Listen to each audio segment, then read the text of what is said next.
Hello, সবাই কেমন আছো?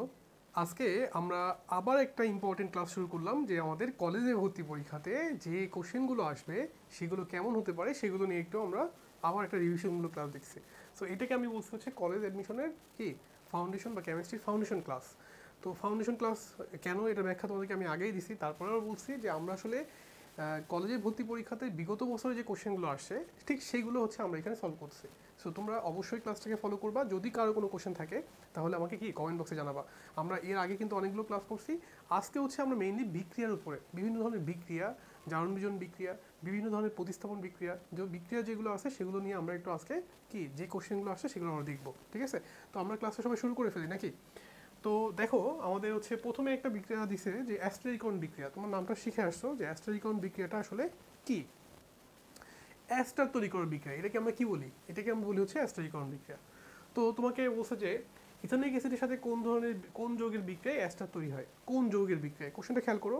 যখন আমাদের ভর্তি পরীক্ষায় কোশ্চেনটা দিছে যে কোন যৌগের বিক্রিয়ায় অ্যাস্টার তৈরি হয়, তাহলে এটা অ্যান্সারটা কীরকম হতে পারে দেখি আমরা। আমরা ধরলাম হচ্ছে ইথানিক অ্যাসিড। তাহলে যদি ইথানিক অ্যাসিড হয় তাহলে আমরা CH3 কি COOH লিখলাম। আচ্ছা, এখন তুমি জানো যে ইথানিক অ্যাসিড কার সাথে বিক্রিয়া করে। ইথানিক অ্যাসিড যদি আমরা এখানে অ্যালকোহল দিই, মনে করো CH3 CH2, আমরা যদি একটা অ্যালকোহল দিই তাহলেই কিন্তু সেই বিক্রিয়াটা করে কি অ্যাস্টার তৈরি করে।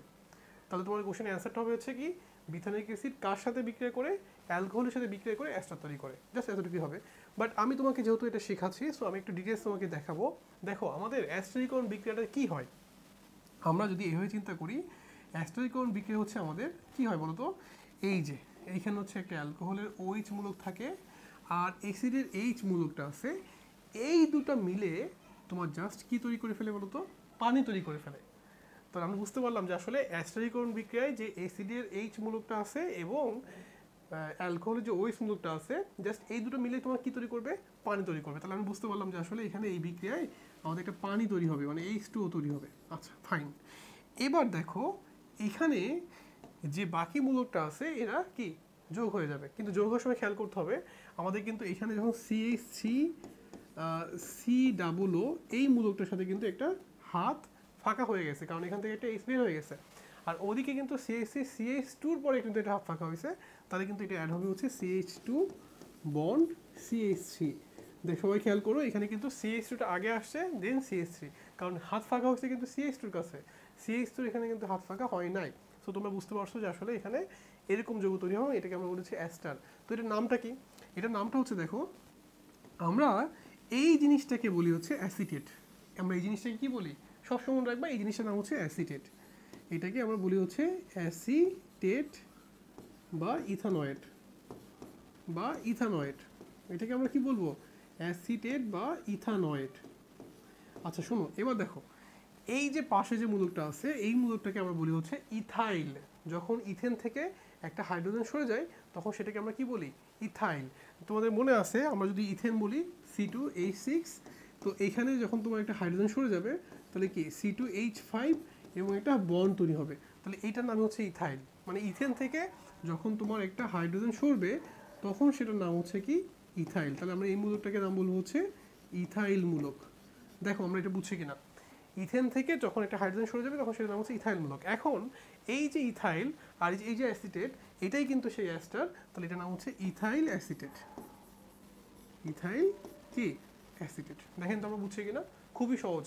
তাহলে এইটা হচ্ছে অ্যাস্টারিকরণ বিক্রিয়া। আমরা বিক্রিয়াটাকে রিভিশন দিলাম, কিন্তু আমাদের কোশ্চেনে কিন্তু আসছে শুধুমাত্র যে ইথানিক অ্যাসিডের সাথে কোন যৌগের বিক্রিয়ায় অ্যাস্টার তৈরি হয়। তাহলে তোমার অ্যান্সারটা হবে কি অ্যালকোহলের বিক্রিয়ায় অ্যাস্টার তৈরি হয়।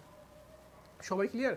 আমরা আমরা আরেকটা একটু দেখি যে আসলে অ্যাস্টারিকরণ বিক্রিয়ায় যে কোথায় কোথায় চেঞ্জ হয়। তোমাকে তো আমি এখানে ইথানোয়িক অ্যাসিড দিলাম, এখানে নিচে হচ্ছে ইথানল, বাট যদি আমি এখানে একটা কার্বন কমাই নিই বা একটা বাড়াই নিই তাহলে কিন্তু নতুন নতুন অ্যাস্টার তৈরি হবে, তাই না? আমরা দেখি আমরা একটা কোশ্চেন দেখি। মনে করো তোমাকে আমি বললাম হচ্ছে আমরা একটা ইথানোয়িক অ্যাসিড নিচ্ছি, মনে করো CH3, আমরা নিচ্ছি হচ্ছে COOH। ভালো কথা। আমরা এখানে হচ্ছে কি করব, একটা মনে করো আমরা ইথানল না, আমরা হচ্ছে মিথানল নিচ্ছি। তাহলে আমরা কি লিখবো বলো, CH3 আমরা লিখবো হচ্ছে বন্ড OH। এই যে আমরা মিথানল লিখলাম। তাহলে আমরা আগেই জানি যে আমাদের এই ইথানোয়িক অ্যাসিডের H মূলকটা আর অ্যালকোহলের OH মূলকটা এরা মিলে কি তৈরি করবে, এরা মিলে হচ্ছে তোমার এখানে একটা কোনো পানি তৈরি করবে। করলো। আর বাকি যে মূলকটা আছে সেই মূলকটা হচ্ছে তোমার এখানে অ্যাড হয়ে যাবে, মানে আমরা এখানে পাবো হচ্ছে CH3 COO COO বন্ড আমরা লিখবো হচ্ছে CH3। তাহলে এটাই কিন্তু আমাদের সেই কি অ্যাস্টার, এবং এটার নাম হচ্ছে কি, দেখো এইটুকুকে আমরা বলবো হচ্ছে অ্যাসিটেট মূলক। আমরা যদি তোমাকে মার্ক করে দিই তাহলে এইটা হচ্ছে আমাদের সেই অ্যাসিটেট, এই যে এটা হচ্ছে আমাদের সেই অ্যাসিটেট। আর এই সামনে কি আছে, সামনে হচ্ছে মিথাইল মূলক আছে, তাহলে আমি তো এটাকে বলবো হচ্ছে মিথাইল অ্যাসিটেট। দেখো তো বিক্রিয়াটা বুঝছো কিনা, খুবই সহজ। কিন্তু আমরা এইভাবে চিন্তা করলে কিন্তু আমরা যে কোনো অ্যাস্টার তৈরি করে ফেলতে পারবো। আরেকটা জিনিস দেখো, এই মিথাইল মূলকটা কীভাবে আসছে, এই যে মিথেন CH4 এটার নাম হচ্ছে মিথেন।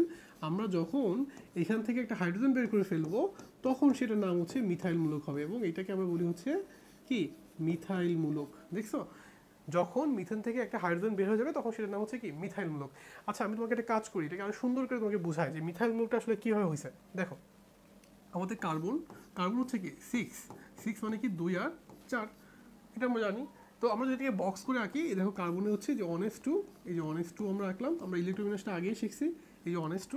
তারপরে কি আমরা 2s2 দিব, এই দেখো 2s2 দিলাম, আমরা 2s2 দিলাম, এই যে 2s2। আর তারপরে দিব হচ্ছে আমরা 2p কত দিব আমরা 2p2 দিব, তাহলে এই যে 1 এই যে 2 দিব। দেখছো আমরা কিন্তু এটা আগেই শিখে আসছি যে আসলে আমাদের ইলেকট্রোবিন্যাস কিন্তু এই যে এইটা। এখন তুমি একটু খেয়াল করো, কার্বনের এই যে 2 নম্বর শক্তি স্তরটা আছে এটা হচ্ছে 2p তে কয়টা আছে, 2টা আছে। কার্বন কি করে, ও হচ্ছে উত্তেজিত অবস্থায় ওর 2s এর যে ইলেকট্রনটা আছে সেই ইলেকট্রনটাকে সে পাঠা দেয় কোথায়, এই যে 2p এর ফাঁকা ঘরটাতে। দেখছো উত্তেজিত অবস্থায় কি করে, কার্বন উত্তেজিত অবস্থায় হচ্ছে তার এই যে 2s এর ইলেকট্রনটাকে সে পাঠা দিচ্ছে কোথায়, তার এই দেখো 1s এখানে আছে, এই 2s এ সে একটা ইলেকট্রন লাগবে, আর এই বাকি 3টে ইলেকট্রন সে দিবে কোথায়, সে দিবে হচ্ছে এই যে 2p তে। দেখছো তাহলে কার্বন কি করলো, কার্বন হচ্ছে তার উত্তেজিত অবস্থায় তার এই যে ইলেকট্রনটাকে সে পাঠা দিচ্ছে হচ্ছে কোথায়, ফাঁকা ঘরে। এখন দেখো কার্বনের অযুগ্ম ইলেকট্রন তৈরি হচ্ছে কয়টা, কার্বনের অযুগ্ম ইলেকট্রন তৈরি হচ্ছে 4টা। তার মানে কার্বনের 4টা হাত তৈরি হচ্ছে, কার্বনের কয়টা হাত তৈরি হচ্ছে, 4টা হাত তৈরি হচ্ছে। তাহলে আমরা বুঝতে পারলাম এরকম অযুগ্ম ইলেকট্রন যে কয়টা হয় বা এরকম ঘর যে কয়টা ফাঁকা থাকে সে জায়গায় অন্য কোনো কি অ্যাটম এসে যুক্ত হতে পারে। যেমন তুমি যদি এখানে হাইড্রোজেন দাও, যদি মিথেন গঠন করো, মিথেন গঠন করলে তুমি এখানে কি দিবা, মিথেন করলে তুমি এখানে একটা হাইড্রোজেন দিবা, এইখানে একটা হাইড্রোজেন দিবা, এইখানে একটা হাইড্রোজেন দিবা, আবার কি এখানে একটা হাইড্রোজেন দিবা, তাই না? তাহলে যেটা হচ্ছে যে এখানে একটা হাইড্রোজেন আসবে, এসে ইলেকট্রন শেয়ার করবে, এইখানে একটা হাইড্রোজেন আসবে, এসে একটা ইলেকট্রন শেয়ার করবে, এখানে একটা হাইড্রোজেন আসবে, এসে একটা ইলেকট্রন শেয়ার করবে, আবার এখানে একটা হাইড্রোজেন আসবে, এসে একটা ইলেকট্রন শেয়ার করবে। এইভাবে কিন্তু তারা শেয়ার করে করে হচ্ছে কি, তারা শেয়ার করে হচ্ছে বন্ড তৈরি করবে। সো আমরা বলতে পারি যে আসলে এই যৌগটাতে CH4 যে যৌগটা, এখানে আসলে 4টা সংযোজীবন তৈরি হচ্ছে এবং কার্বনের উত্তেজিত অবস্থায় কি 4টা হাত তৈরি হচ্ছে। এটা নিয়ে আমাদের কোনো কোশ্চেন নাই। এখন দেখো এই যে মিথেন, আমরা যে মিথেন তৈরি করছি সেটা হচ্ছে কি CH4, তাই না? এই যে CH4 লিখলাম আমরা, CH4। এই CH4 থেকে দেখো এর তো 4টা হাতে 4টা হাইড্রোজেন আছে। যদি আমি কি করি, এখান থেকে একটা হাইড্রোজেনকে বের করে নিই, আমি এখান থেকে কি করি বলতো, একটা হাইড্রোজেনকে মনে করো আমি বের করে নিলাম, এই যে একটা হাইড্রোজেনকে বের করে নিলাম, তাহলে কি হবে দেখো তো, এরকমভাবে 3টা হাত থাকবে, 3টা হাতে 3টা হাইড্রোজেন অ্যাড হবে, কিন্তু একটা হাত কিন্তু তার ফাঁকা থাকবে। দেখো তো বুঝছো কিনা, তার একটা হাত কি থাকবে, ফাঁকা থাকবে। যেহেতু একটা হাত ফাঁকা থাকবে, তাহলে আমি বুঝতে পারলাম যে আসলে এটা একটা কি মূলক তৈরি হচ্ছে, এবং এটার নাম হচ্ছে মিথাইল মূলক। এটা হচ্ছে মিথেন, আমরা এটাকে বলবো হচ্ছে মিথেন, বাট এইটাকে আমরা বলবো হচ্ছে মিথাইল মূলক। তোমরা কিন্তু অনেকেই এই জিনিসটা একটু বুঝতে ঝামেলা করো যে আসলে কিভাবে একটা হাত তৈরি হচ্ছে। তো তুমি যেহেতু একটু আগে একটা বিক্রিয়া করলো, দেখো যখন এখান থেকে OH বের হয়ে যাবে, কার্বনের তো 4টা হাতে তুমি যদি এখানে গঠনটা এঁকে দেখাও, এই দেখো 3 দিকে 3টা হাইড্রোজেন আছে, আর কি আছে হলো একটা OH আছে। এই যে OHটা, সেই OHটা কিন্তু বের হয়ে যাবে। যখনই বের হয়ে যাবে তখনই কিন্তু তার একটা হাত ফাঁকা হবে। একইভাবে যখন তুমি এখানে আঁকবা, দেখো CH3, এই যে CH3 আঁকলা, এই যে C ডাবল বন্ড O, এখানে কিন্তু O বন্ড হচ্ছে H। যখনই তুমি কিনা একটা হাইড্রোজেনকে বের করে নিবা তখনই কিন্তু একটা হাত তৈরি হবে, ওই হাত দুটো কিন্তু পরস্পর এখানে অ্যাড হয়ে যাবে। দেখছেন? সো এটাই কিন্তু আমাদের সেই মাঝখানে যৌগটা বা মাঝখানে যে বন্ডটা, সেই বন্ডটা কিন্তু এখানে অ্যাড হবে। তুমি কিন্তু কখনোই ভুল করে CH3 বন্ড CH2 লিখো না, কারণ এখানে কিন্তু বন্ডটা হচ্ছে CO বন্ড CH2 এর মধ্যে। এইটা আমরা খেয়াল রাখবো, আমরা বিক্রিয়া লেখার সময় এই জায়গাটা ভুল করে ফেলি। তো অ্যাস্টেরিকন বিক্রিয়া নিয়ে আমাদের কোনো কোশ্চেন নাই, আমরা অ্যাস্টেরিকন বিক্রিয়াটা সবাই বুঝতে পারছি। দেখো তো সবাই বুঝছো কিনা, খুবই সোজা ভাই, তোমরা যদি একটু প্র্যাকটিস করো দেখবা যে খুবই সোজা। ঠিক আছে, মানে জাস্ট একটু আমাদের অর্গানিক কেমিস্ট্রিটা অনেক ভয় লাগে। আমাদের যেটা হয় যে আমাদের মানে টিচাররা আমাদেরকে এমন একটা ভয় ধরা দিচ্ছে যে আসলে অর্গানিক কেমিস্ট্রি অনেক কঠিন, যার কারণে আমরা ক্লাস 9-10-এ একটা চ্যাপ্টার ছিল জীবাশ্ম জ্বালানি, ওই চ্যাপ্টারটা কিন্তু আমরা স্কিপ করে আসছি অনেকে, যে ওটা নাকি অনেক মারাত্মক চ্যাপ্টার, কঠিন চ্যাপ্টার। বাট দেখো এটা কিন্তু খুব সহজ চ্যাপ্টার, আমি তোমাদেরকে ইজি করে দিব। তোমরা রেগুলার যদি ক্লাসগুলো ফলো করো দেখবা যে অর্গানিক চ্যাপ্টারটা খুবই সোজা, এবং আমাদের সেকেন্ড পেপারে কিন্তু মানে মোটামুটি অর্গানিকের অনেক বড় একটা সিলেবাস আছে এইচএসসিতে, তাই না? সো এটা ভয় পাওয়ার কোনো দরকার নেই। আমাদের এখানে কিন্তু সব সময় অর্গানিকটা খুব ভালোভাবে ইজিভাবে পড়তে হবে, মজা করে পড়তে হবে।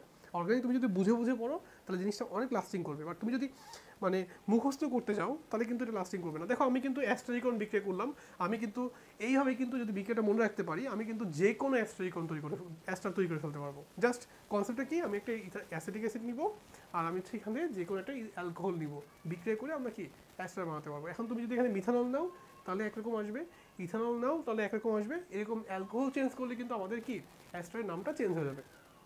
সবাই কি বুঝতে পারছি? ওকে, এটা আমাদের একটা পরীক্ষার কোশ্চেন আসছিল এনডিসি ভর্তি পরীক্ষাতে। আমরা নেক্সট আরেকটা কোশ্চেন দেখি যে আমাদের কোশ্চেনে আর কি আসছে। আচ্ছা দেখো, SN2 এর সাথে HCl এর বিক্রিয়া, SnCl2 এর সাথে আমরা কিভাবে কার বিক্রিয়া দিব, HCl। ওকে, বিক্রিয়াটা লিখে ফেলে দেখি আমরা, দেখি তো বিক্রিয়াটা কি হয়। SnCl2 আমরা লিখলাম, এই যে SnCl2 এর সাথে আমরা কি দিব, আমরা হচ্ছে HCl দিব। আচ্ছা HCl দিলাম। এখন দেখো তোমাকে এটা বুঝতে হবে যে আমরা কিন্তু জারণ বিজারণ বিক্রিয়া শিখে আসছি, তাই না? এখানে কি হবে আসলে দেখো, এখানে এই ক্লোরিন হচ্ছে এখানে আসবে, কারণ এখানে তুমি এটা যদি বুঝো, এখানে আমরা SnCl4 লিখবো। কেন লিখবো আমি তোমাকে ব্যাখ্যা দিচ্ছি। আর এখানে হচ্ছে আমরা HCl লিখবো, সরি আমরা H লিখবো, আমরা HCl না, আমরা হচ্ছে H লিখবো, হাইড্রোজেন লিখবো। তাহলে আমরা এখানে H2 দিব। তাহলে তোমার মনে কোশ্চেন আসতে পারে যে স্যার তাহলে কেন এরকম SnCl4 দিলেন আর কেন H2 দিলেন। দেখো তোমাদেরকে বুঝতে হবে যে এই যৌগটাতে আমরা যদি চিন্তা করি তাহলে এই যৌগে কিন্তু আমাদের SN এর জারণ হচ্ছে SN2+। দেখো তো বোঝো কিনা এটা, এই যৌগে SN এর জারণ মান কি 2+, আর এখানে হচ্ছে আমাদের H হচ্ছে H+। এটা সবাই বুঝছে কিনা দেখো। দেন এটা বিক্রিয়া করে কি হয় দেখো তো, SN4+, আর হচ্ছে এখানে কি হয়, এখানে হচ্ছে হাইড্রোজেন কি হয়, 0 হয়। এইটা সবাই বুঝছো কিনা দেখো। আমরা কিন্তু জারণ মান দিয়ে হিসাব করলাম যে আসলে এখানে যেটা হচ্ছে যে SN2+ থেকে SN4+ হচ্ছে, আর H+ থেকে কি হচ্ছে, হাইড্রোজেন হচ্ছে। তোমরা জারণ মান কিন্তু বের করা শিখছো। সো এই জারণ মানের কনসেপ্ট থেকে কিন্তু আমরা এটা বের করে ফেলছি। এবং দেখো SN2+ থেকে SN4+ কখন হচ্ছে, যখন সে দুইটা ইলেকট্রন ত্যাগ করতেছে, তাই না? তো দুইটা ইলেকট্রন যদি ত্যাগ করে তাহলে সেটাকে আমরা কি বলি, সেটাকে আমরা বলি হচ্ছে কি জারণ, মানে বিজারক, তার জারণ হচ্ছে। আর H+ সেই ইলেকট্রন নিচ্ছে, নিয়ে 0 হচ্ছে। সো বিক্রিয়াটা কিন্তু এরকমই হবে। তোমাকে বিক্রিয়াটা বুঝতে হবে যে আসলে বিক্রিয়াটা যে তুমি ফিল আপ করবা কীভাবে করবা, তোমার লজিক্যাল হচ্ছে মানে লজিক অ্যাপ্লাই করে তোমাকে ফিল আপ করতে হবে। ওকে, আচ্ছা আরেকটা কোশ্চেনে আসি আমরা। FeCl3 + Cl2 এর বিক্রিয়া ব্যাখ্যা করতে বলছে। ওকে ফাইন, আমরা বিক্রিয়াটা লিখি।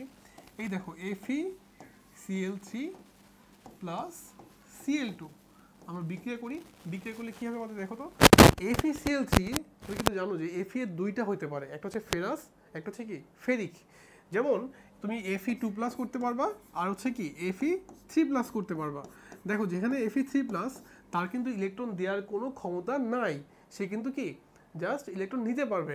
কারণ Fe3+টা কখন হয়েছে, Fe3+ তখনই হয়েছে যখনই সে ইলেকট্রন কি করছে, ত্যাগ করছে। মানে Fe2+ থেকে যখন ইলেকট্রন ত্যাগ করছে সে কি হয়েছে, সে হচ্ছে Fe3+ হয়েছে। যে ইলেকট্রন ত্যাগ করে তাকে আমরা বলি হচ্ছে কি বলতো, তাকে আমরা বলি হচ্ছে বিজারক। তাকে আমরা কি বলি, বিজারক। এবং তার কি হয়, তার হচ্ছে জারণ হয়। তার কি হয়, তার হচ্ছে জারণ হয়।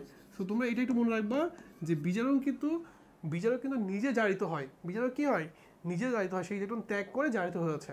সো এখানে Fe2+ থেকে কিন্তু এক ইলেকট্রন বের হওয়ার পরে Fe3+ হয়। তার মানে এখানে Fe3+ এ ইলেকট্রন দেওয়ার কোনো ক্ষমতা আর নাই, কারণ এখানে সে Fe3+ এসে, এখানে আছে কিন্তু Fe কি +3। তাহলে সে কি করবে বলো, তাহলে সে ইলেকট্রন কি করবে, নিবে। তাহলে কার কাছ থেকে নিবে, এই দেখো নিয়ে এই যে FeCl2 আর হচ্ছে তোমার FeCl2 তৈরি করবে। তাহলে এই যে FeCl3 +2 তৈরি করবে, সেই ইলেকট্রন নিয়ে তোমার কিন্তু কি করবে, 2+ তৈরি করবে। ঠিক আছে। সো আমরা কিন্তু আসলে এই বিক্রিয়াগুলো বুঝতে পারছি যে আসলে তোমার হচ্ছে এরকমভাবে বিক্রিয়া, FeCl3 সাথে হাইড্রোজেনের বিক্রিয়া দিলে হয়তো সমস্যা নাই। FeCl, আচ্ছা এই বিক্রিয়াটা আমরা একটু চেঞ্জ করি। আমরা আমরা একটা কাজ করি, আমরা এই বিক্রিয়াটাকে লিখে হচ্ছে FeCl3 এর সাথে লিখে হচ্ছে আমরা হাইড্রোজেনের বিক্রিয়া দিই, তাহলে জিনিসটা বুঝতে আমাদের আরও ইজি হবে। দেখেন সেই একই জিনিস চিন্তা করেন, সেই হচ্ছে এখানে FeCl2 হয়ে যাবে আর একটা কি HCl হয়ে যাবে। এই যে ক্লোরিন বের হয়ে গেছে যাওয়ার সময় কিন্তু ও Fe কে একটা ইলেকট্রন দিয়ে বের হয়ে গেছে, তার মানে কি এখানে কিন্তু Fe3+ কিন্তু কি হয়েছে বলতো, Fe হচ্ছে +3, দেন এখানে হয়ে গেছে কিন্তু +2। তাহলে +3 থেকে +2 কখন হয়, যখন সেই ইলেকট্রন ত্যাগ করে। তার মানে Fe3+ জাস্ট একটা ইলেকট্রন ত্যাগ করে গ্রহণ করছে, গ্রহণ করে কিন্তু +2 হয়ে গেছে, দেখছো? তাহলে এই কিন্তু এখন এখানে কি হিসেবে কাজ করছে, এখানে সে এখন জারক হিসেবে কাজ করছে। জারক কি করে, জারক হচ্ছে ইলেকট্রন নেয়, তার মানে Fe3+ একটা ইলেকট্রন নিয়ে হচ্ছে Fe2+ হয়ে গেছে। সবাইকে বুঝতে পারছি? আমরা কিন্তু জারণ বিজারণ বিক্রিয়াটা খুব ভালো করে বুঝবো, কেননা এই বিক্রিয়া থেকে কিন্তু আমাদের অনেকগুলো কোশ্চেন আসবে। সো তোমরা সবাই এটা বুঝতে পারছো যে আসলে কে এখানে জারিত হয়েছে, কে বিজারিত হয়েছে। আচ্ছা, নেক্সট আরেকটা কোশ্চেন দেখি আমরা। দেখো AlCl3 এর সাথে কি পানির বিক্রিয়া, ওকে বিক্রিয়া লিখি, এগুলো সব কিন্তু তোমাদের ভাই তোমাদের ভর্তি পরীক্ষাতে আসছে, ঠিক আছে? দেখি আমরা, এই দেখো AlCl3 লিখলাম, আমরা পানির বিক্রিয়া লিখবো। পানিকে কিন্তু আমরা লিখতে পারি যে H আর OH, পানি কিন্তু H আর OH আকারে থাকে। সো আমরা বলতে পারি যে আসলে AlCl3 আর এটা বিক্রিয়া করে কি হয় দেখি আমরা। দেখো এখানে অ্যালুমিনিয়াম কাকে নিবে, অ্যালুমিনিয়াম কাকে নিবে দেখো তো, অ্যালুমিনিয়াম নিবে হচ্ছে এখান থেকে OH কে, এই যে OH কে নিবে এখানে অ্যালুমিনিয়াম, তাই না? আচ্ছা, অ্যালুমিনিয়াম যোজনী কত এখানে 3, তাহলে এখানে জাস্ট আমরা লিখবো হচ্ছে Al, এখানে হচ্ছে OH3, এই যে OH3 লিখে ফেললাম, আর লিখবো হচ্ছে আমরা HCl। এই দেখো বিক্রিয়া লিখে ফেলছি। তাহলে বিক্রিয়া কিন্তু খুবই সোজা, কিন্তু চিন্তা করো যে অ্যালুমিনিয়াম এসে কাকে নিবে, এখান থেকে OH কে নিবে, আর এই যে হাইড্রোজেন নিবে হচ্ছে এখানকার ক্লোরিনকে, দেন এটা বিক্রিয়া করে করবে। আচ্ছা, এখানে তোমরা একটা জিনিস খেয়াল করো, এখানে কিন্তু ইলেকট্রনের দেওয়া নেওয়া হয় না, এখানে কিন্তু অ্যালুমিনিয়াম +3 ছিল ভাই, এখানেও কিন্তু অ্যালুমিনিয়াম +3 হিসেবে আছে, কিন্তু যেটা হয়েছে যে প্রতিস্থাপন হয়ে গেছে। সো এটা কিন্তু জারণ বিজারণ বিক্রিয়া নয়, এটা হচ্ছে কি প্রতিস্থাপন বিক্রিয়া, কারণ এখানে জারণ মানে কিন্তু কোনো চেঞ্জ হয় নাই। সবাইকে বুঝতে পারছি আমরা? তাহলে যে বিক্রিয়ায় জারণ মানে চেঞ্জ হবে না সেটাকে আমরা বলবো হচ্ছে কি নন রিডক্স বিক্রিয়া, ঠিক আছে? সবাই বুঝছি এটা? ওকে, নেক্সট দেখো, আমাদের জিঙ্কের সাথে ফসফরিক অ্যাসিডের বিক্রিয়া উল্লেখ করতে বলছে। জিঙ্কের সাথে কার বিক্রিয়া? ফসফরিক অ্যাসিডের। ওকে ফাইন, আমরা জিঙ্ক লিখলাম প্লাস ফসফরিক অ্যাসিড, এই যে HCPO4, দেখছো আমরা HCPO4 লিখলাম। তাহলে জিঙ্ক কার সাথে বিক্রিয়া করছে? ফসফরিক অ্যাসিডের সাথে, HCPO4। এখন জিঙ্ক কিন্তু এখানে যার মান 0, সে যখন ফসফেট এখান থেকে কাকে নিবে, দুজনের মধ্যে কাকে নিবে, এখানে কিন্তু দুজন আছে, একটা হচ্ছে ফসফেট মূলক, একটা হচ্ছে H+। ফসফেট মূলক মানে কিন্তু এখানে আমাদের PO4 হচ্ছে 3- আর হচ্ছে এখানে আমাদের H+, এই যে H+, তাহলে এইটা কিন্তু এখানে আছে, তাই না? তোমরা বুঝতে পারছো এখানে, তাহলে এখানে 3H+ আছে এখানে। আমাকে একটু বলো জিঙ্ক এই দুজন থেকে কাকে নিবে? জিঙ্ক হচ্ছে এখান থেকে জাস্ট ফসফেট মূলককে নেবে। সো আমরা এখানে লিখবো এই যে J10 আমরা কি লিখবো? PO4 লিখবো। এখন দেখো তুমি সংকেতটা কিভাবে লিখবা, সংকেত লেখার নিয়মটা কি? জিঙ্কের যোজনী কত হয়? জিঙ্কের যোজনী হচ্ছে 2, ফসফেট মূলকের যোজনী কত? 3। তার মানে আমাদের এখানে 2 লিখতে হবে, আর এখানে 3 লিখতে হবে, আর এখানে লিখতে হবে হচ্ছে আমাদের ব্র্যাকেট দিয়ে 2 লিখতে হবে, জিঙ্ক ফসফেট তৈরি করবে। এবং এখানে আর কি হবে? এখানে হচ্ছে আর হাইড্রোজেন গ্যাস তৈরি করবে। তাহলে আমাকে সমতা করে দাও। দেখো ফসফেট 2টা আছে, তাহলে এখানে 2 দিতে হবে, আর এখানে আমাদের 3 দিতে হবে। এই দেখো আমরা কিন্তু বিক্রিয়াটা লিখে ফেললাম। দেখছো খুবই সহজ বিক্রিয়া, তুমি যদি একটু বোঝার চেষ্টা করো যে আসলে বিক্রিয়াটাতে কি হচ্ছে, আমরা কিন্তু এখান থেকে কি সিম্পলি চিন্তা করলে কিন্তু আমরা বিক্রিয়াটা পেয়ে যাব। সো এইভাবে কিন্তু আমি যে কোনো বিক্রিয়ায় কনসেপচুয়াল জিনিস চিন্তা ভাবনা করলে কিন্তু আমি বিক্রিয়ার সংকেতটাও লিখতে পারবো, এবং বিক্রিয়ার প্রোডাক্টটা কী হবে সেটা আমি বলতে পারবো। এখানে যেহেতু ইলেকট্রন দেওয়া নেওয়া হচ্ছে, তাহলে অবশ্যই জারণ বিজারণ বিক্রিয়া, কারণ জিঙ্কের থেকে এখানে 0 ছিল, জিঙ্ক কিন্তু এখানে +2 হয়ে গেছে। সো এটা একটা অবশ্যই জারণ বিজারণ বিক্রিয়া, মাথায় রাখবা। আচ্ছা দেখো তারপরে বলছে কি, দেখো হাইড্রোজেন সালফাইড এর সাথে কার বিক্রিয়া?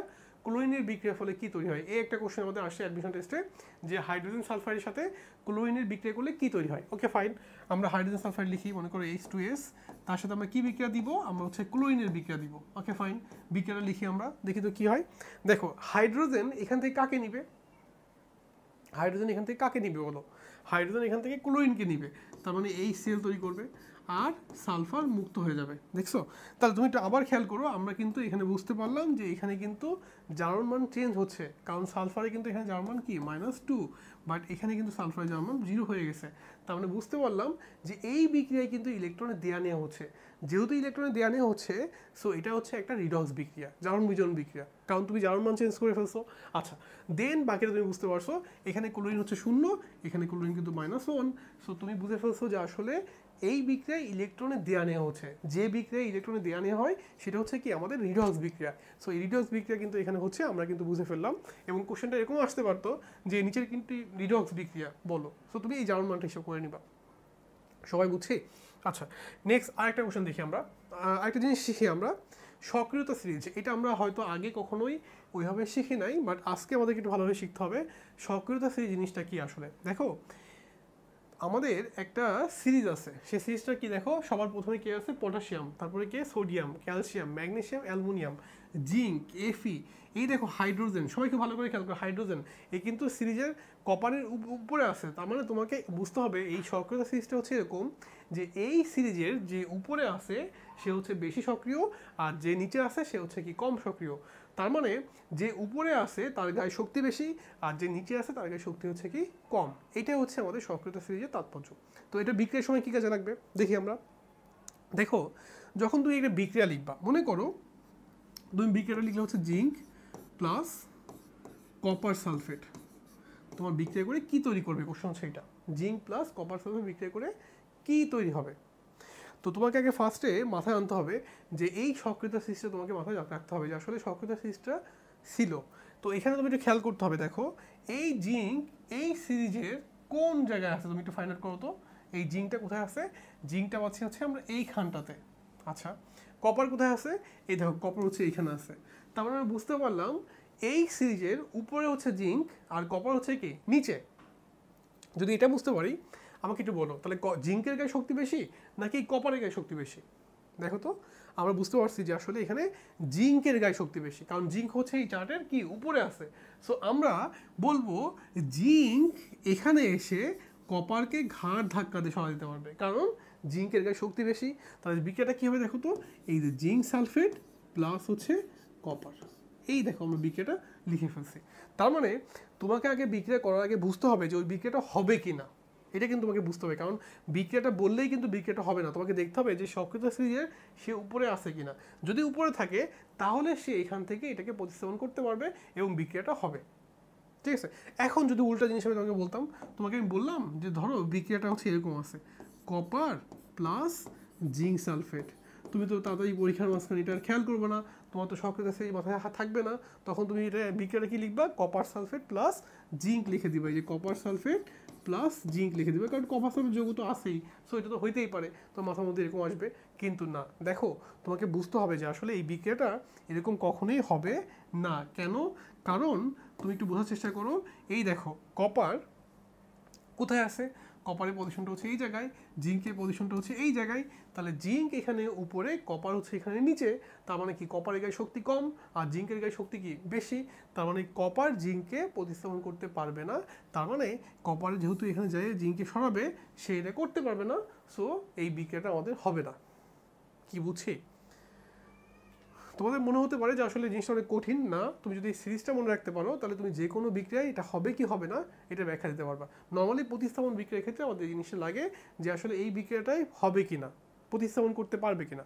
সো এরকম টাইপের কোশ্চেন যখন তোমাকে দিবে, জাস্ট তোমাকে এভাবে চিন্তা করতে হবে যে আসলে এই বিক্রিয়াটা হবে কিনা। সবাই বুঝছি?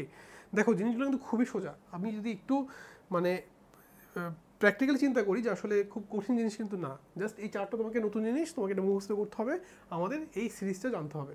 ওকে, আচ্ছা নেক্সট দেখো প্রতিস্থাপন বিক্রিয়া কাকে বলে। এই যে আমরা একটু আগে দেখলাম, যখন তুমি একটা জিনিসকে দেখো, যখন একটা জিনিসকে আরেকটা জিনিস দিয়ে প্রতিস্থাপন করাবা, তাহলে অধিক সক্রিয় মৌলকে তুমি যদি কম সক্রিয় মৌল দিয়ে প্রতিস্থাপন করাও, তাহলে সেটা হচ্ছে প্রতিস্থাপন বিক্রিয়া, তাই না? আমরা কিন্তু এটা শিখলাম যে একটা অধিক সক্রিয় মৌলকে যখন আমি কম সক্রিয় মৌল দিয়ে সরায় ফেলবো, তখন সেই জিনিসটার নাম হচ্ছে কি একটা প্রতিস্থাপন বিক্রিয়া। খুবই সোজা, ঠিক আছে? আচ্ছা, তাহলে প্রতিস্থাপন বিক্রিয়াটা শেষ। এবার দেখো কপারের সাথে সালফিউরিক অ্যাসিডের বিক্রিয়া হবে কিনা দেখি তো। আমরা কপার বিক্রিয়াটা লিখে ফেলে আগে, দেখি বিক্রিয়াটা হয় কিনা। কোশ্চেন হচ্ছে এটা হয় কিনা। তাহলে কপার লিখলাম প্লাস সালফিউরিক অ্যাসিড লিখলাম, দেন আমরা দেখি বিক্রিয়াটা হয় কিনা। ওকে, আমাদের কোশ্চেন হচ্ছে এটা যে কপারের সাথে আমরা সালফিউরিক অ্যাসিডের বিক্রিয়া করতে পারবো কিনা। দেখো এখানে একটা জিনিস তোমাকে বুঝতে হবে যে এই চার্টের কপার কিন্তু নিচে আছে, হাইড্রোজেন কিন্তু উপরে আছে, তাই না? তাহলে যদি সে প্রতিস্থাপন বিক্রিয়া করতে যায় তাহলে কিন্তু সে এখানে প্রতিস্থাপন করতে পারবে না, তার মানে বিক্রিয়াটা হবে না, কারণ কপার শক্তি কম হাইড্রোজেন থেকে, সো কপার কিন্তু হাইড্রোজেনকে সরাতে পারবে না। সো এখানে কিন্তু অধিক সক্রিয় না, এ কিন্তু এখানে কম সক্রিয়, যার কারণে সে কিন্তু হাইড্রোজেনকে কি সরাতে পারবে না, সো বিক্রিয়াটা কিন্তু আমাদের হবে না। বুঝছি, আমরা এটা বুঝতে পারছি যে আসলে অধিক সক্রিয় মৌল না হলে সে প্রতিস্থাপন বিক্রিয়া করতে পারবে না। সো এটা নিয়ে আমাদের কোনো কোশ্চেন নাই। আচ্ছা নেক্সট দেখি আমরা। দেখো সোডিয়াম কপার সালফেটের বিক্রিয়ার ফলে কি উৎপন্ন হয়। ওকে ফাইন, আমরা সোডিয়ামটা লিখে ফেলি আগে। দেখি তো সোডিয়ামে কি আছে। সোডিয়াম হচ্ছে Na, তার মধ্যে আমরা কি যোগ করছি, কপার সালফেট CuSO4 যোগ করে আমরা দেখি তো কি পাচ্ছি, বিক্রিয়া করে কি হয়, কোশ্চেন হচ্ছে এটা। দেখো সোডিয়াম এই চার্টের উপরে নাকি নিচে, তুমি দেখো তো সোডিয়াম হচ্ছে এই চার্টের উপরে, আর কপার কোথায়, কপার হচ্ছে নিচে। দেখছো এই চার্টের উপরে কোথায় সোডিয়াম, আর কপার হচ্ছে কোথায় নিচে। তাহলে কি আমি বলতে পারবো না, দেখো তো যেহেতু সোডিয়াম কপারের উপরে আছে তার মানে সোডিয়াম কপারকে প্রতিস্থাপন বিক্রিয়া করাতে পারবে। সো বিক্রিয়াটা কিন্তু আমাদের কি হচ্ছে, এই দেখো NaSO4 কিন্তু Na2 প্লাস হচ্ছে কপার। তো এখানে 2 মোল সমতা লাগবে আমাদের, 2 দিয়ে দিলাম, দেন আমাদের বিক্রিয়াটা হয়ে গেল। সো আমরা আসলে যে কোনো বিক্রিয়া দিলে আমরা যদি একটু কনসেপচুয়ালি চিন্তা করি যে আসলে বিক্রিয়াটা হবে কি হবে না, আমরা কিন্তু করে ফেলতে পারবো যদি কিনা আমরা এই জিনিসটা সক্রিয়তা সিস্টেম মাথার মধ্যে রাখতে পারি। সবাই বুঝতে পারছি? সো আমরা আজকে একটু বাসায় এই জিনিসগুলো প্র্যাকটিস করবো যে একটা বিক্রিয়া প্রতিস্থাপন বিক্রিয়া কখন দিবে কখন দিবে না। আচ্ছা নেক্সট আরেকটা দেখি আমরা। এবার আসি আমরা, একটা কোশ্চেন আসছে যে রাসায়নিক বিক্রিয়ার গতিবৃদ্ধির নিয়ামক কোনগুলা। দেখো তাপমাত্রা বাড়লে কিন্তু রাসায়নিক বিক্রিয়ার বেগ বাড়ে, সো তাপমাত্রা কিন্তু অবশ্যই গতিবৃদ্ধির নিয়ামক।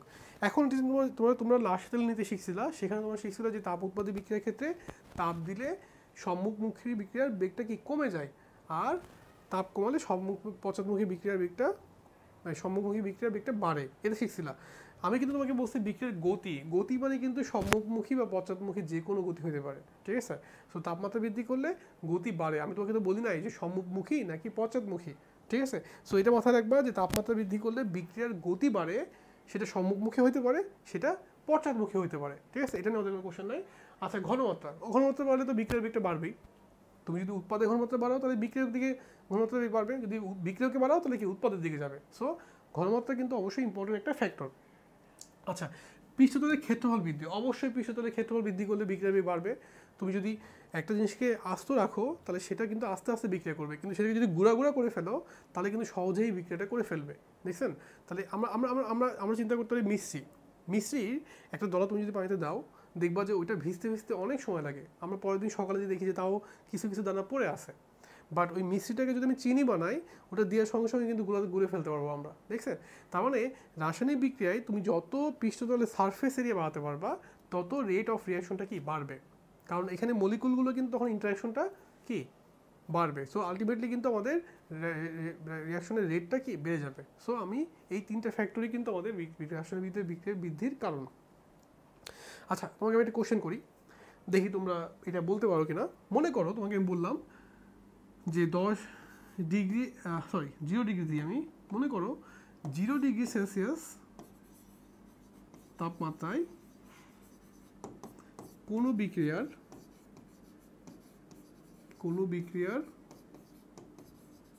বেগ x। ওকে, একটা ম্যাথ। মনে করো 0 ডিগ্রি সেলসিয়াস তাপমাত্রায় কোনো বিক্রিয়ার বেগ হচ্ছে x। এখন তোমাকে বলতে হবে 50 ডিগ্রি সেলসিয়াস তাপমাত্রায় কোনো বিক্রিয়ার বেগ কত হবে। দেখি আমি বলতে পারি কিনা, কি দেখো তো সবাই। 0 ডিগ্রি সেলসিয়াস তাপমাত্রায় বেগ হচ্ছে x, তোমাকে বললাম 50 ডিগ্রি তাপমাত্রায় বেগ কত হবে। তোমাদের অনেকের মনে হচ্ছে অ্যান্সার মনে হয় 50x হবে, কারণ তাপমাত্রা বৃদ্ধি করছি 50x, তাই না নাকি? আবার অনেকেই হয়তো ভাবছে 5x হবে, তাই না? না, কোনোটাই হবে না। দেখো আমি তোমাদেরকে বলি, তুমি ভালো করে খেয়াল করো। আমরা একটা জিনিস শিখছিলাম যে 10 ডিগ্রি সেলসিয়াস তাপমাত্রায় প্রতি 10 ডিগ্রি সেলসিয়াস তাপমাত্রা বৃদ্ধি করলে বিক্রিয়ার বেগ দ্বিগুণ হয়। দেখো তো আমরা এরকম শিখছিলাম কিনা, যে প্রতি 10 ডিগ্রি সেলসিয়াস তাপমাত্রা বৃদ্ধি করলে বিক্রিয়ার বেগ দ্বিগুণ হয়, মনে আছে? এরকম একটা লাইন কিন্তু আমরা শিখছিলাম যে প্রতি 10 ডিগ্রি সেলসিয়াস তাপমাত্রা বৃদ্ধি করলে নর্মালি বিক্রিয়ার বেগ দ্বিগুণ হয়। তো এখন তুমি 0 ডিগ্রি থেকে 50 ডিগ্রিতে গেছো, মোট কত ডিগ্রি বৃদ্ধি করছো? 50 ডিগ্রি, তাহলে 10 ডিগ্রি যখন দ্বিগুণ হয় তার মানে 2^5 ইন্টু এক্স, 32 গুণ হয়ে যাবে ভাই।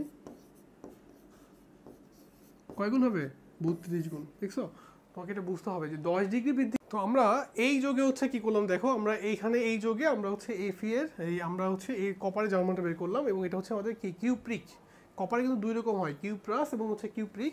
তো আমরা কিন্তু এই যোগে কপারের জার্মানটা পেয়ে গেছি, এটা হচ্ছে কিউপ্রিক। দেখছো, মানে কপার হচ্ছে 2+। সো এরকম কমপ্লেক্স যোগগুলো আমাদের একটু লাগবে, কারণ আমরা এগুলো হচ্ছে একটু কম কম দেখাশোনা করছি। সো এটাগুলোকে আমাকে একটু ভালোভাবে প্র্যাকটিস করতে হবে, এরকম কমপ্লেক্স যোগও তোমাকে দিতে পারে। আচ্ছা, নেক্সট আসি আমরা টলেন রিয়েজেন্টের সংকেত কি, এটাও আমাদের ফার্স্ট টাইম আমরা শিখি না আগে। এটা হচ্ছে ডাইঅ্যামোনিয়াম সিলভার আয়ন। ডাইঅ্যামোনিয়াম কি? Silver ion. এই যে এটা দিয়ে আমরা হচ্ছে প্লাস, এটাকে আমরা বলি হচ্ছে টলেন রিয়েজেন্ট বা টলেন বিকারক। এটা আসলে অ্যালডিহাইডের শনাক্তকরণ করার কাজে লাগে। আমরা অর্গানিকে শিখছি এটা, যে ডাইঅ্যামোনিয়াম সিলভার হাইড্রোক্সাইড হতে পারে, ডাইঅ্যামোনিয়াম সিলভার ক্লোরাইড হতে পারে। তো এই দ্রবণটাকে আমরা বলি হচ্ছে কি টলেন রিয়েজেন্ট। এটা আমাদের অ্যালডিহাইডের শনাক্তকারী রিয়েজেন্ট। ঠিক আছে, আমরা এটা বেশ মনে রাখি, এটা মুখস্থ রাখি, আমরা এগুলো নিয়ে পরে অনেক আলোচনা করব।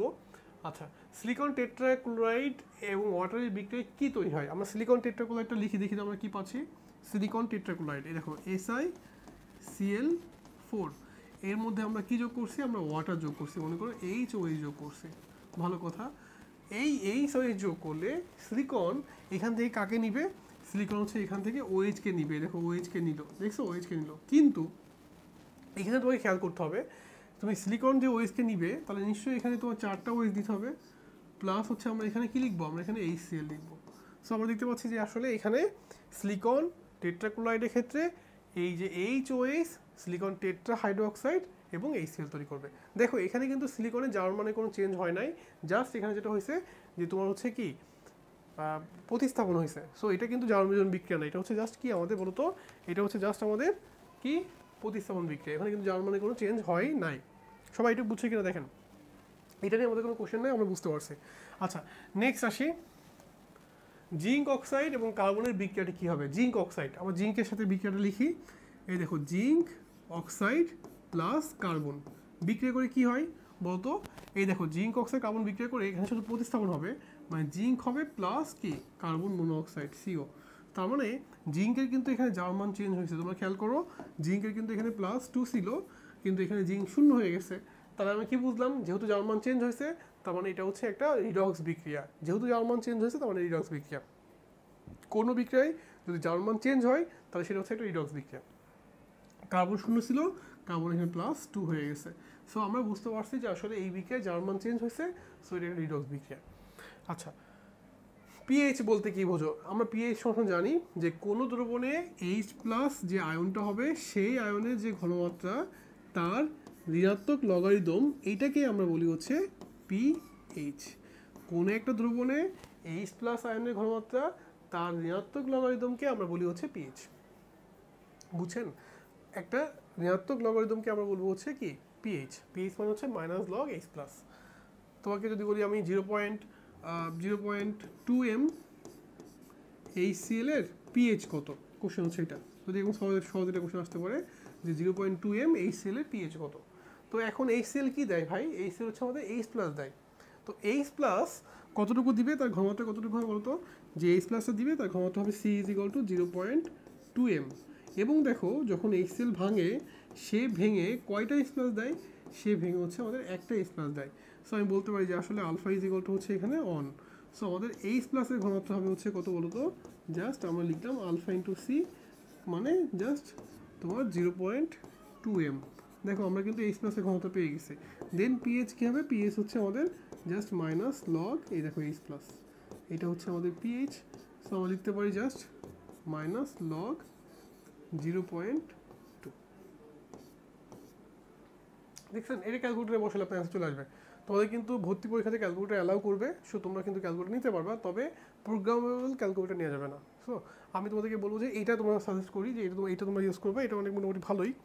তোমাদের EX 991EX, ঠিক আছে? তো তোমরা EX সিরিজটাই কিনলে EXটাই ইউজ করবা, কারণ এবার কিন্তু আমাদের কলেজ মানে বোর্ড পরীক্ষাতে ক্যালকুলেটার নিয়ে একটা ঝামেলা করে। তুমি যে হলে সিট পড়ে তোমার দেখা যায় যে সে ওদের টিচার জানেই না যে এটা ইউজ করা যাবে। তখন দেখা যায় তারা ঝামেলা করে ফেলে। সো তুমি সবসময় মানে EX রেজিস্টারের মধ্যে থাকবা, এটা মোটামুটি সব জায়গায় আমাদের অ্যালাউ করে, ঠিক আছে। সো আমরা কিন্তু এইভাবে আমাদের ক্যালকুলেশন করতে পারবো। আচ্ছা, যদি এই অঙ্কটা ক্যালকুলেটার ছাড়া আসতো, কেমনে আসতো? মনে করো এই অঙ্কটা তোমাকে ক্যালকুলেটার দেয় নাই, তাহলে তুমি কীভাবে করতে? আমি তোমাকে বললাম 0.01 m, তোমাকে বললাম HCl এর পিএইচ কত।